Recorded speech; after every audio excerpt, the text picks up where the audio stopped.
Assalamualaikum warahmatullahi wabarakatuh. Salam, Om Swastiastu, Namo Buddhaya, salam kebajikan.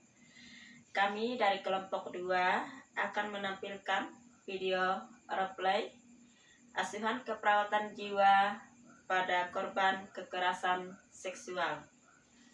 Adapun replay ini untuk memenuhi tugas keperawatan jiwa dengan dosen pengampu Ibu Dr. Nurse Wahyu Kirana, MCAT spesialis jiwa. Adapun kelompok 2 terdiri dari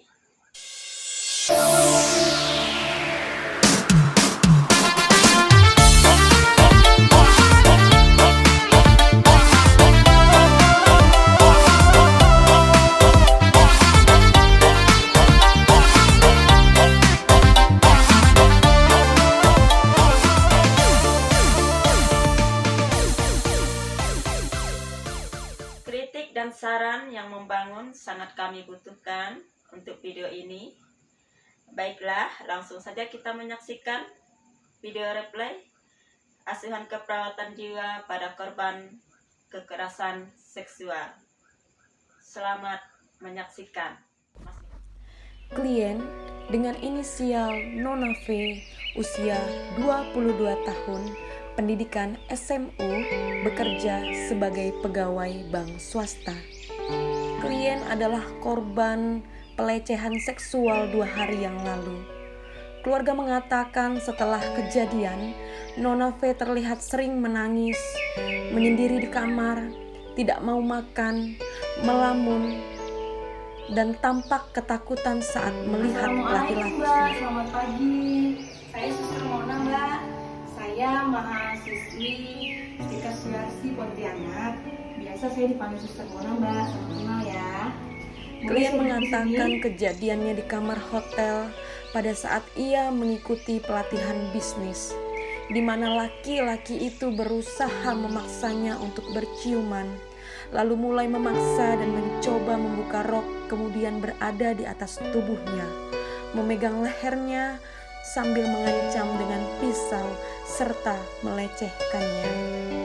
Merasa hidupnya tidak berguna lagi, ingin mati, dan sering mimpi buruk setelah kejadian tersebut. Biasa dipanggil siapa? Felda.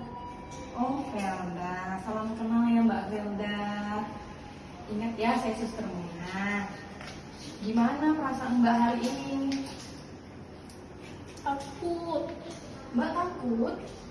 Bagaimana Mbak kalau kita berbincang-bincang tentang apa yang Mbak rasakan sekarang, rasa trauma, bahkan gejala yang muncul pasca trauma kemarin. Terus mungkin kita juga bisa berbincang rencana ke depan Mbak apa yang akan Mbak lakukan.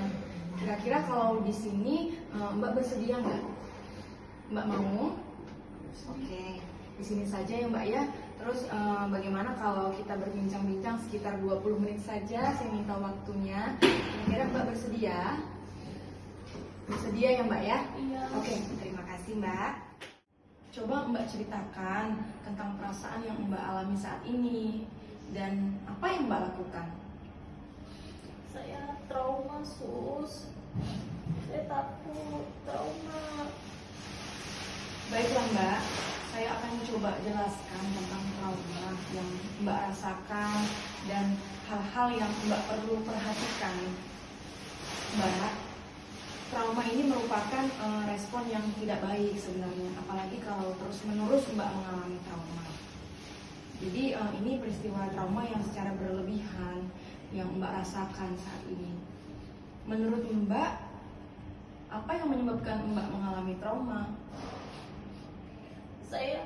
Saya dilecehkan, Sus. Saya dilecehkan, saya takut. Saya takut dengan pisau. Saya takut dengan laki-laki. Saya rasanya ingin mati. Saya takut. Oh begitu Mbak ya. Jadi perilaku yang sering muncul, Mbak ada kepikiran mau mengakhiri hidup karena trauma itu? Iya. Saya sakit perut, Sus.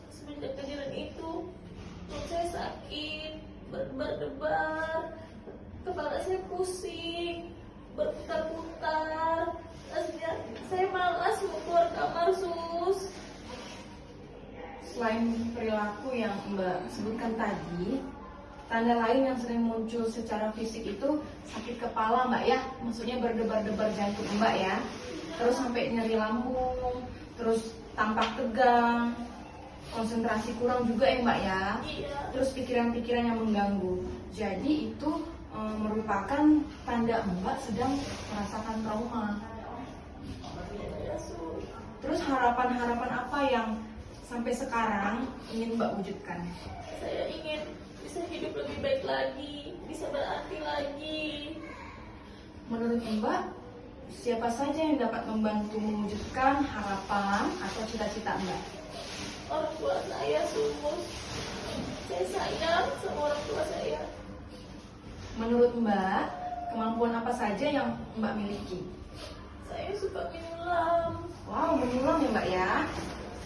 Bagus itu Mbak. Terus Mbak, ternyata Mbak pandai menyulam. Iya Sus. Saya berbakat hasil saya menyulam. Ingin hasil dari menyulam saya dapat saya pergunakan. Wow. Mungkin Mbak ada contoh hasil sulaman Mbak? Ada di handphone Mbak mungkin di fotonya? Coba Mbak buka. Iya Sus, ini saya ada beberapa contoh hasil sulaman saya Sus. Coba Sus terlihat. Wah, bagus sekali hasil sulaman yang Mbak sudah buat. Hebat loh Mbak, keren. Bagus Mbak. Terus hal apa saja yang ingin Mbak lakukan di masa depan Mbak nanti? Iya, saya ingin mengembangkan dari hasil sulam saya ini Sus. Mau saya jual. Wah, bagus sekali. Selanjutnya, apa yang Mbak rencanakan untuk mencapai rencana Mbak tersebut? Saya ingin lebih belajar menyulam lebih baik lagi. Wow, ya Mbak ingin lebih giat lagi menyulam ya Mbak ya? Iya. Iya Mbak, betul sekali. Dan keluarga juga ternyata menyukai kegiatan yang Mbak lakukan loh, keluarga Mbak. Berarti keluarga Mbak mendukung kemampuan yang Mbak miliki. Iya Sus. Mulai sekarang, Mbak tidak boleh patah semangat. Mbak harus lebih semangat lagi. Mbak harus tetap berusaha mewujudkan harapan dan cita-cita Mbak di masa depan. Mbak harus terus melatih kemampuan menyulam Mbak ya. Iya Sus. Sekarang kita coba melatih kemampuan Mbak menyulam ya. Iya, boleh Sus. Mau. Oke. Bagaimana perasaan Mbak setelah kita berbincang-bincang tadi? Lega Sus. Lega ya, syukurlah. Ternyata Mbak punya banyak kemampuan yang dimiliki loh. Dan Mbak sangat mahir melakukan sulam tadi. Keren. Mbak juga mempunyai rencana masa depan yang baik sekali. Nah, sekarang mari kita masukkan ke jadwal harian Mbak. Berapa kali sehari Mbak akan berlatih menyulam? Kira-kira? 3 kali boleh Sus. 3 kali Mbak ya? Oke. Kalau 3 kali berarti pagi, siang, dan sore ya Mbak? Kalau pagi mau jam berapa Mbak? 7 boleh. Oke, jam 7. Siang? Jam 1. Jam 1. Oke. Kalau sore? Jam 7 malam. Oke, jam 7 malam ya Mbak ya. Baik Mbak, selanjutnya Mbak bisa melatih kemampuan Mbak yang lain juga. Oke? Wah, tidak terasa Mbak, sekarang sudah 20 menit. Jadi saya rasa sudah cukup ya pertemuan saat ini. Besok kita akan berbincang-bincang lagi di sini Mbak ya. Kira-kira Mbak setuju? Boleh Sus. Oke, kita akan membicarakan tentang cara-cara lain untuk mencapai rencana masa depan Mbak agar Mbak bisa menggapainya.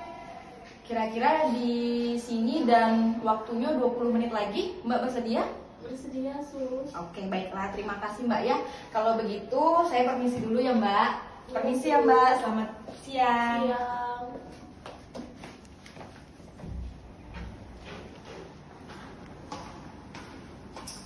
Demikianlah video replay asuhan keperawatan pada korban kekerasan seksual. Sekian dan terima kasih. Assalamualaikum warahmatullahi wabarakatuh. Salam Om Swastiastu, Namo Buddhaya, salam kebajikan.